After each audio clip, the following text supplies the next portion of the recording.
Bonjour chers amis, voilà aujourd'hui nous allons partager une petite pensée dans l'évangile de Luc au chapitre 5. Nous allons lire à partir du verset 15. La Bible dit « Sa renommée se répandait de plus en plus et les gens venaient en foule pour l'entendre et pour être guéris de leur maladie. Et lui, il se retirait dans les déserts et priait. » Et à la suite de ce passage, on voit déjà que la popularité de Jésus-Christ va être de plus en plus connue un peu partout en Israël. Et la Bible dira même qu'à un moment donné, les gens vont venir, au verset 17, un jour Jésus enseignait, des pharisiens et des docteurs de la loi étaient là assis, venus de tous les villages, de la Galilée, de la Judée et de Jérusalem, et la puissance du Seigneur se manifestait par des guérisons. Aujourd'hui encore, Jésus guérit. Et ce qui est à remarquer dans ce passage, c'est que il n'y avait pas de réseaux sociaux, mais de la Galilée, de la Judée, de Jérusalem, des gens venaient de toutes parts pour entendre enseigner Jésus et pour être aussi touchés par Jésus-Christ.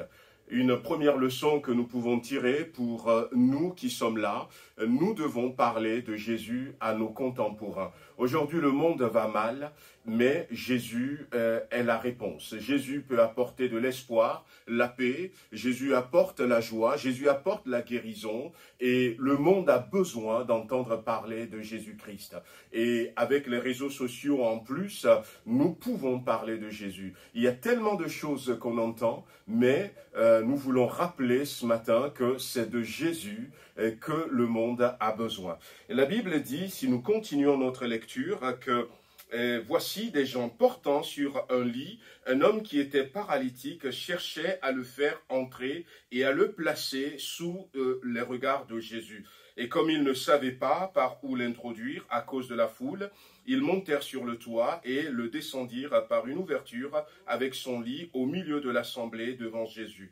Alors, on voit ici là 4 hommes qui ont compris le message et qui ont décidé de porter leur ami paralysé sur un lit et de le placer devant Jésus.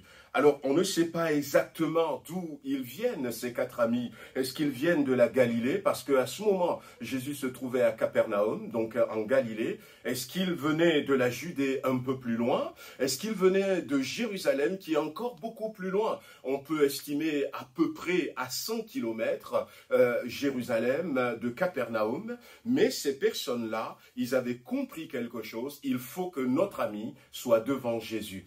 La deuxième leçon pour nous, si nous pouvons comprendre aujourd'hui que réellement ce dont a besoin ceux qui nous entourent, nos collègues de travail, ceux qui habitent dans la même rue que nous, ils ont besoin d'être devant Jésus. Après, c'est Jésus qui gère. Après, c'est Jésus qui s'occupe. Mais nous, notre responsabilité en tant que chrétiens, et peut-être ceux qui s'approchent de Jésus-Christ, c'est de réaliser que nous avons besoin, nous-mêmes, d'être devant Jésus et d'inviter ceux qui nous entourent à être devant Jésus-Christ. Et la Bible nous dit que Jésus, voyant leur foi, va dire à cet homme qui est paralysé, « Tes péchés te sont pardonnés ».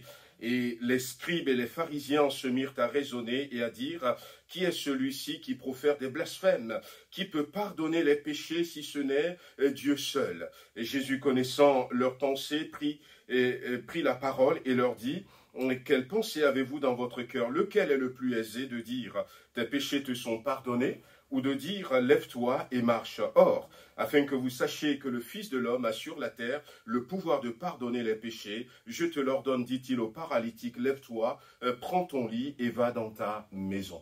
Alors Jésus va guérir effectivement cet homme parce que il a entendu la parole, ses amis ont persévéré et Jésus va le relever complètement de sa maladie. Mais avant de le guérir, Jésus va remettre la pendule à l'heure. Jésus va dire ce qui est le plus important. Le plus important, c'est le salut de notre âme. Jésus va d'abord lui dire, tes péchés te sont pardonnés. Et peut-être qu'en ce moment, vous êtes malade, que vous vous attendez à une intervention de Dieu. Continuez avec persévérance et foi, comme les 4 amis de ce cet homme. Mais même si la guérison ne vient pas encore, ce qui est le plus important, ne l'oubliez pas, c'est le salut de votre âme. Ce qui est le plus important pour ceux qui vous entourent, c'est le salut de leur âme. Nous savons que bientôt Jésus va revenir. Et nous, même si nous sommes malades, si nous avons le salut de notre âme, nous partirons quand même avec lui. Que le Seigneur vous bénisse. Bonne journée à tous.